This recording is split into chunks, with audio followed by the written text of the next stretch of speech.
Kale Ebu Hureyre radıyallahu anh buyurdu. Kalu Resulullah sallallahu aleyhi ve selleme sahabeden bazı sordular. Ya Resulallahi. Ey Allah'ın peygamberi. Meta vecebet. Bu Tirmizi'de de geçiyor bu hadis-i şerif. Meta ne zaman vecebet vacip oldu?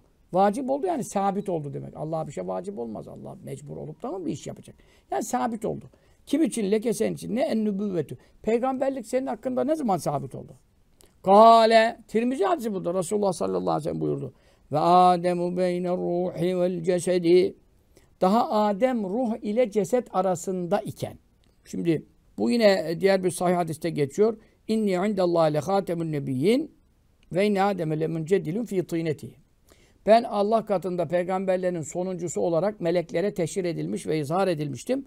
Halbuki o zaman da Adem kendi çamuru içerisinde hamuru yoğruluyordu gibi bir manada var. Beynel mâi ve tîn, su ile çamur arasındaydı. Bu hadiste var. Adem beyne ruhi vel cesedi, ruhla ceset arasındaydı.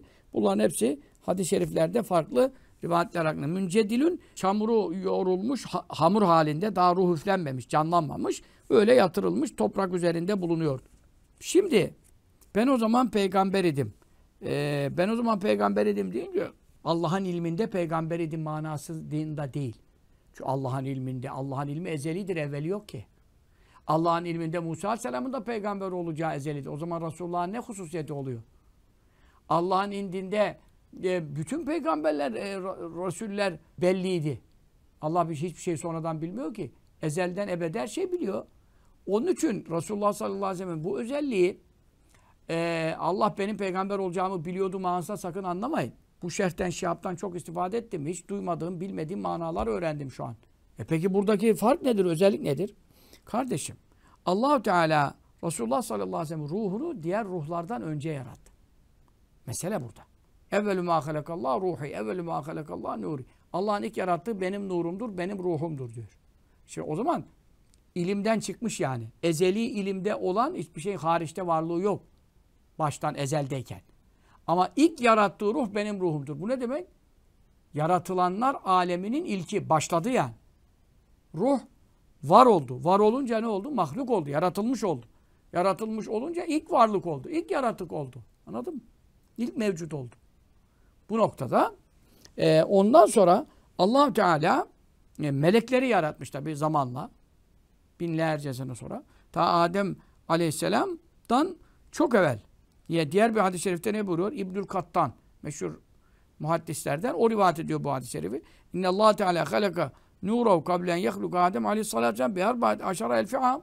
Allah-u Teala Adem Aleyhisselam'ı yaratmadan önce Resulullah sallallahu aleyhi ve sellem'in nurunu 4000 sene evvel yarattı. Yani Adem Aleyhisselam'ın suyla çamurla yoğrulup cennette ilk yaratıldığı serüven 14.000 sene evvel Resulullah sallallahu aleyhi ve sellem'in ruhunu yarattı. Bedeni sonra bedeni ahir zaman peygamberi 1400 küsür sene evvel. Ama ruhunu ne zaman yarattı? Tamam mı? Ruhlar ölümsüzdür. Ebede kadar varlar ama ezeli değildirler. Dikkat et. Bizim ruhlarımız bundan sonra daha ölmesi yok. Beden ölür. Ruh bedenden ayrılınca beden ölür, toprağa gömülür. Ruh daha ölmez. Ya cennet ya cehennem. Cennet cehennem de sonsuz. Daha ruh ölmez. O manada ebedidir. Ama ezeli değildir. Ezeli ne demek? Hepimiz sonradan yaratıldık. Ruhumuz da sonradan yaratıldı. Onun için ezeli bir tek Allah-u Teala'dır. Anladın mı? Bu da ayrı bir ilim. Adem Aleyhisselam'ı yaratmadan, melekleri yaratmadan, hiçbir şey yaratmadan Resulullah sallallahu aleyhi ve sellem'in ruhu şerifini yarattı. Nuru şerifini yarattı. Sonra zamanla melekleri yarattı. Meleği âlâ, en yüksek melek cemaatleri, Cibril ve Mikail ve İsrail, mukarrab melekler vesaire.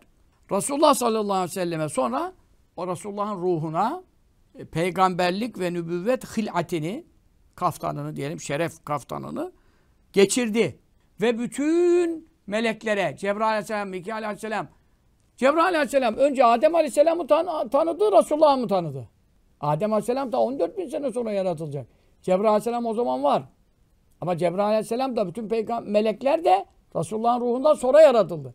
Onun için onlar gözlerini açtıklarında, mevcudat alemine, varlık alemine çıktıklarında ilk olarak kimi tanıdılar Allah'tan sonra? Yaratılmışlar içerisinde ilk kimi tanıdılar? Muhammed Mustafa'nın ruhunu tanıdılar. Onun için onlar için yadırganacak bir şey yok. dünyanın sonunda geldi peygamber olarak ama Cebrail Aleyhisselam ilk onu tanıdı. Çünkü ilk onun ruhu var. Başka ruh. Peygamber olarak ruh yoktu ki. Hiçbir peygamberin ruhu yaratılmamıştı ki onun ruhu şerifi yaratıldığında. Bu çok ince bir ilimdir. Dikkatinizi çekerim. Bu itibarla Allah-u Teala yüksek melek cemaatine onun peygamberliğini ilk olarak bildirdi. Onun ruhu şerifine nübüvvet hilatini giydirdi.